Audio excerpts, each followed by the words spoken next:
Hello guys, welcome back to this channel. In this today's tutorial, I'm going to show you how to add heart-shaped eye effect to our video on CapCut application. Alright guys, here I have created a project in my CapCut application, and for example, I'm going to apply the heart-shaped eye effect to this man. So first of all, we need to go to the effect option right here and select the body effect, and in this body effect we need to go to the selfie category. You can scroll all the way to the right to find this category, click on it, then you can scroll down to find the heart-shaped eye effect, this one. Just click on the effect and you can adjust the effect. You just need to click on adjust button and you can adjust the intensity, range, and also the filter. And I'm going to increase the intensity like this and the filter as well.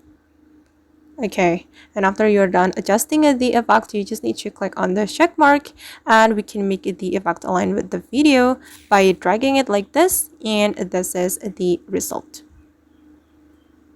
Alright guys, and that's how we can apply heart-shaped eye effect to our video on the CapCut application. I hope this tutorial will be useful for you. Thank you so much for watching and see you on the next video.